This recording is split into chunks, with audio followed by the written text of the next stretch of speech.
Joining us with more on this and Obama's State of the Union is Benny Johnson, politics editor for BuzzFeed, coming to us today from our studios in Washington. Benny, great to talk to you again. How are you? Hey, Todd, what's going on? Listen, I want to know whether you were surprised at all by what the president said, or was this more of the same?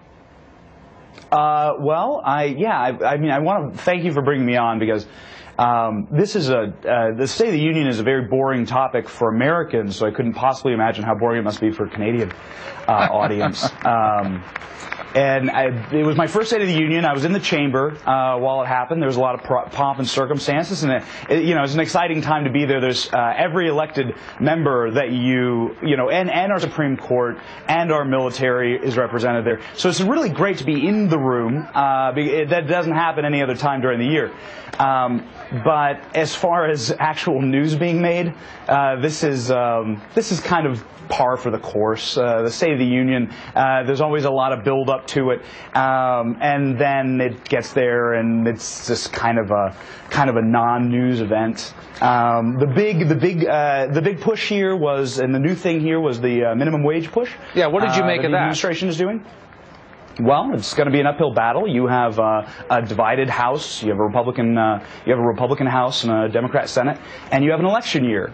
So this is going to be. It's really tough to have sweeping, broad changes in election years, especially when the Senate is very much in play right now, and a lot of senators are trying to move to the right, or at least move to the middle from past positions, because there are a number of very vulnerable senators. So it'll be interesting to see how the president kind of works this legislative agenda, especially at this time period. 2013 was a very tough year for the president for a number of different issues, including, of course, Obamacare, but the NSA and Edward Snowden and Syria, the list goes on and on and on. What do you think 2014 is going to be like for him? I mean, he's got to be trying to pivot away from that and move forward now, turn the page.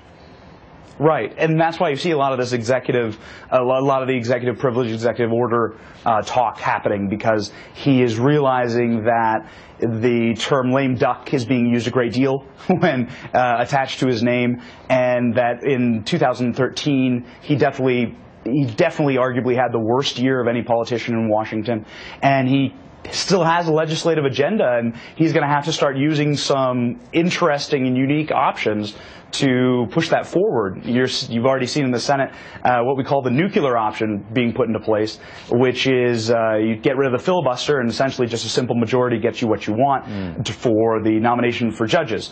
So I would expect to see more of that, and of course he brought that up during the speech. Yeah, when he says something like, I'm going to go it alone, if Congress won't be on board with me, I'm just going to push ahead. I mean, that's great political rhetoric, I guess. It makes for great speechifying, but at the end of the day, can he actually do that? What can he actually do without Congress?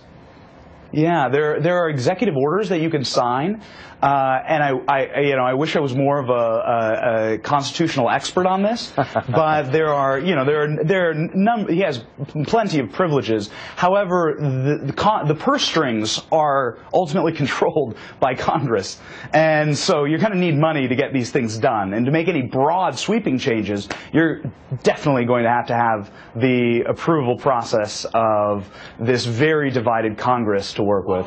And so you're going to have, it's going to be interesting to see this push, because clearly he's entering the time period where he's looking at a legacy, and time is ticking for relevance, legislative relevance and time that he has. So he's going to push really hard. We're going to see how that works out. My suggestion: bring in Joe Biden more often. That's really the only story that we were able to do at BuzzFeed that really stuck, is just gifs of Joe Biden laughing and pointing at people in the audience.